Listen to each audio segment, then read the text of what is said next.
tonight, biggest game in years for the Portland Timbers. They were hosting Atlanta, and it was real simple. The winner advancing on to the USL Championship game, the loser packing it up for the year. Timbers hadn't lost a single home game this season. Tonight, they had their chances. Still scoreless in the 62nd minute, Brian Jordan. Point blank, but he is stuffed by Atlanta goalie Ryan McIntosh. Then, 91st minute, it's Jordan taken down right outside the box. That sets up Andrew Greger on the free kick, but look at this, the ball sailing just wide of the upright.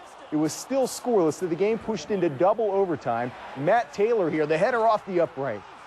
Timbers outscored Atlanta, outshot them 20-11, but they settle up in penalty kicks. Atlanta making 3 of its first 4 PKs. That put the pressure squarely on the Timbers, and they just hit 1 of their first 4. That seals it. The Timbers season coming to an end tonight at PGE Park. The Silverbacks winning the shootout 3-1, but let's put the season in perspective. Portland going from the league's worst team in 2006 to the semifinals this year, and that brings us to tonight's Sports Final one-on-one guest. Joining us from PG Park, Timbers head coach Gavin Wilkinson. And Gavin, I know this is just such a disappointing finish tonight. So first of all, thanks for taking the time to join us. I want to ask you about that finish. You're sitting there in penalty kicks, and for a good deal there, you couldn't even watch the kicks. No, maybe I'm a little bit superstitious. I never watch penalty kicks. It's something you can't control as a coach. You ask players to step up if they feel comfortable. It just wasn't our night. Hey, tell me, I had you on the show when you were first named Timbers head coach, a little more than half a year ago, and one of the things you talked about is this season you were looking at a rebuilding campaign. You weren't looking at becoming contenders necessarily this year.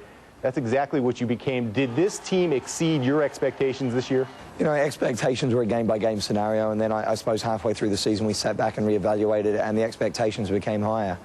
Maybe we were fortunate in bringing in a great bunch of guys that had great character and worked hard and wanted to succeed, but they did exceed my expectations that was set at the start of the year, definitely.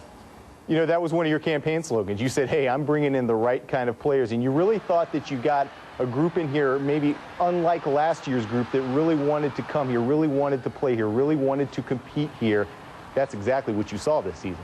Yeah, I agree. The mentality of the players has been fantastic, the work ethic, and I'm probably not an easy guy to work for, but all season, they've done what's right for the game and what's right for the city, and the game isn't about the individual, it's about the group and about the organization. So, they've represented everybody in a fantastic way, and, first-year coach in this position, I suppose I've been blessed to have such great players. Yeah, but I got to tell you, one of the things I love about you is even on a night like this, as disappointing it is, you're finding a way to smile. Yeah, I know, mate. It's still extremely difficult. I look at tonight, we created enough opportunities, and the 2 things that come to mind are disappointing and missed opportunities. But it is a sport, there's bigger things in life, but I'd like to win everything, and, everyone's made enough sacrifices in order to win. It just wasn't our night. Might be a little soon to ask you this question, but if you look back on this season, what's one thing that you feel real good about right now? Just giving the players an opportunity to succeed, and, bringing in, being part of a new ownership group, Merritt Paulson, and having the opportunity to work for him, and the crowds that we ended up playing in front of. I think, as you could see, the crowds throughout the course of the season kept growing, and the event that happened on the field kept getting better and better. So it would be that I think I've brought a bit of excitement back to the city when the Timbers word is mentioned. Well, anybody who's followed Timbers soccer knows that you started with this organization as a player. Given that, how does it feel? Back in 2001 when you were playing for the team made it to the semifinals. This year as a head coach, you take them back for the first time since that 2001 season. Does that feel good for you given your history with this team? The history with the team is great. I wish I was still playing and not coaching. It's hard to sit down and watch this, but again, I'm coaching for a reason, and that's because I can't play.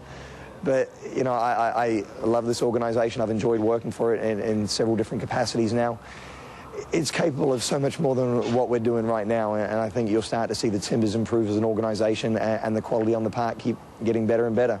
It's great to get them back into the semi-finals, and it just goes to show we're a few players or maybe a coach short of getting into the final. You never know.